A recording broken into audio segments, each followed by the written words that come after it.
कन्हा उतार करके और उस जमींदार को पैर पर कन्हा रख करके पैर लगी मालिक पर। इतना जमींदार का यहाँ जमींदारी चलता था। कम्युनिस्ट पार्टी का देन हुआ, ये तमाम प्रथा को जो है ख़त्म करके आज सब रिलैक्स में है, सब एक जगह बैठता है, सबका शादी ब्याह में भोज भात खाना पीना सब एक साथ खाता पीता है। यहाँ पे जो जमींदार था जिसका भूमि छीना गया, वो भुसवर में ही रहता था? नहीं, उसका सातवां घर हुआ। उसका सातवां घर हुआ। आपको बताया ना, बसमात सबजवती कुमरी और बहुत बड़ा जमींदार है। तो उसका घर साकमोहन हुआ। साकमोहन में भी टुनटुन सिंह जो है वो भी साकमोहन का ही है। आप बताएं कि जब उसके ज़मीन पे, जब उसका ज़मीन जो है ले लिया गया, जो सीलिंग से ज़्यादा ज़मीन था, तो उसमें रामनाथ महतो का भी हाथ था।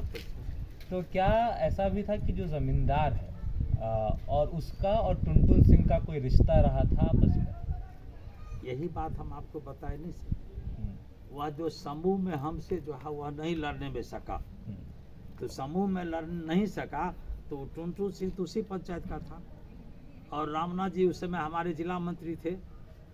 रामनाथ जी हमारे जिला मंत्री थे, हम जिला कमेटी लोग थे। चूँकि भूसवर पंचायत में था तो जिला कमेटी लीडरशिप यहाँ हमारा था। और उस समय हम एलसी मंत्री भी थे, विभूतिपुर का एलसी मंत्री हम थे। उसी पीरियड में हम आपको बताया, जो गंगोली में हमने जो है आंदोलन करने के लिए गया, भूख हड़ताल पर हमारा एक पार्टी मेंबर बैठा हुआ था, पवन सिंह, जो टुनटुन सिंह के खिलाफ में, टुनटुन सिंह पवन सिंह के खिलाफ में जो है ना, सो वह मर्डर करने का या उसके परिवार से अपशब्द या बात विचार करने का या धिया पुता के साथ अच्छा व्यवहार नहीं था, जिसके चलते वह जो है टुनटुन सिंह के खिलाफ में, टुनटुन सिंह के खिलाफ गंगोली मंदा में वह अनशन पर बैठा था। और उसी अनशन में नेतृत्व करने के हमारे नेतृत्व में जो है वह अनशन हो रहा था। और उसी में रामनाथ जी आए और वह भाषण दिए। और उसी क्रम में जो है, उसी क्रम में टुनटुन सिंह जो है वहाँ बगल में था और मकदमपुर अपर सेक्शन का बेसी था। और उसी बीच में जो है उनको खींच करके आगे ले गया और हत्या कर दिया था। वो वही जमीने का जो है सो ये कारण था जो उसका जो है सो रामनाथ जी की हत्या हुई। यही लिंक था जमीने का, जो साकवन का जमीन था। और इसी के चलते जो है हम यहाँ का थे और उसी लिंक से जुड़ा हुआ उनकी हत्या हुई, इसलिए उस केस का जो है एप्लीकेंट भी खुद बढ़ा। खुद एप्लीकेंट होने के नाते किस तरह की मुश्किलों का सामना करना पड़ा, क्योंकि आपका नाम ही अटैच है केस के साथ, तो आपसे किसी ने धमकी दिया या कुछ ऐसा कुछ हुआ आपके साथ? रियलिटी 31 जनवरी 2002 का मामला है, 13-31 नंबर है। और जब से हम बने हमारे भूसवर के भी लोगों को लग रहा था कि एप्लीकेंट क्यों बन गया। और उस समय से लगातार धमकी नहीं, तमाम लोग कहते थे जब तक है तब तक है, कखन इसको मार देगा कहना मुश्किल है। और उस पीरियड में हम अपने हिसाब से कहीं चलने उलने में अपने हिसाब से चलते थे। जब उस केस का हम एप्लीकेंट बने तो हमारे यहाँ 10 दिन जो है हाफ दर्जन जो है यहाँ कैंप करके फोर्स राइफल बंदूक के साथ रहता था। और इसके बाद जो है हमारा, हम समझते हैं 4-5 बेर टर्न करके जो है आया गया, बॉडीगार्ड मुझे दे दिया गया था, बॉडीगार्ड मुझे मिल गया था। जब तक गवाही नहीं होता है तब तक आपके पास बॉडीगार्ड। और उसी पीरियड में हमारा जो है सो बंदूक का जो है से लाइसेंस मिल गया था। तो हम कहीं भी जाते थे तो बॉडीगार्ड रहता था, बंदूक लेकर के जाते थे। और इसके बाद भी हम अपने हिसाब से चलना फिरना होता था। और गवाही जब हम दे दिए और आजीवन कारावास करा दिया, तब बॉडीगार्ड हमसे जो है सो ले लिया गया।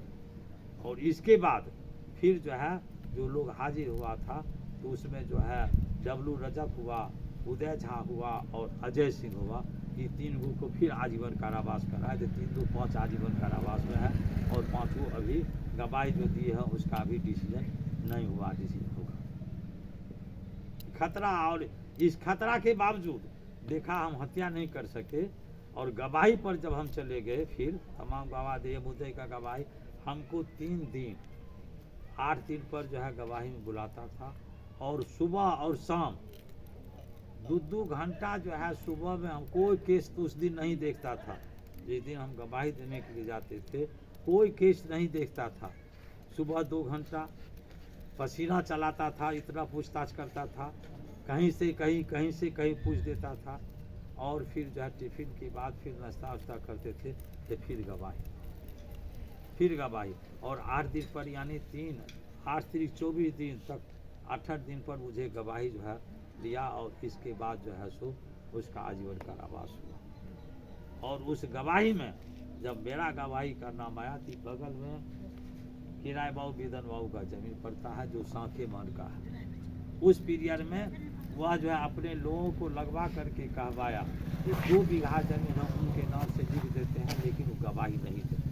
आदमी जो कहने के लिए आया तो उसको हमने उत्तर दिया कि 2 बीघा ज़मीन जो है ले करके हम गवाही नहीं देंगे तो 2 बीघा ज़मीन हम कभी मारे जा सकते हैं। तो मेरा बेटा पोता सुख कर सकता है, मैं सुख नहीं कर सकता हूँ। और डिस्ट्रिक्ट का आदमी जो है अगर गवाही नहीं देंगे तो हमारे शरीर पर इतना थूक देगा जो थूक से मैं स्नान कर लूँगा। इसलिए किसी भी कीमत में मुझे ज़मीन नहीं चाहिए। रामनाथ जी चाहिए, लोग देगा नहीं देगा, इसलिए मैं गवाही दूंगा और गवाही दिया। कॉमरेड एक और बात पूछना था कि जिस तरह से आपने कॉमरेड उदय शंकर के बारे में बात किया था और साकमोहन में जिस तरह से चुनाव के दौरान भी पार्टी को बहुत संघर्ष करना पड़ा, क्या वो उस तरह का इशू भी यहाँ पे जो भूस्वर में है यहीं पे भी मतलब लोगों को वोट देने से मतलब मुश्किल होता था कि ऐसे कुछ हुआ? मतलब जैसे पहले हम बता दें, भूमिहार हम बता देते हैं। विभूतिपुर प्रखंड में जमींदार में सबसे बड़ा जमींदार, सबसे गुंडा प्रवृत्ति का आदमी साकवन पड़ता है।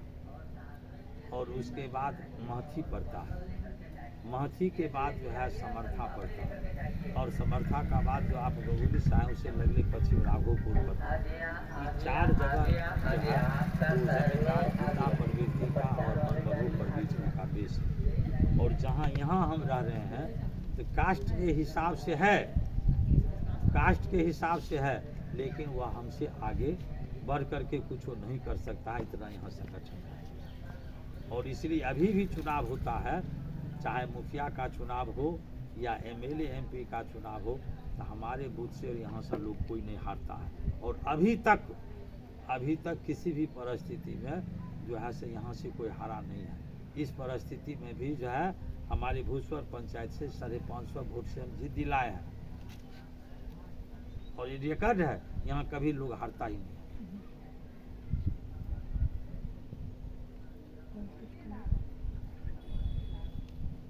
ओके।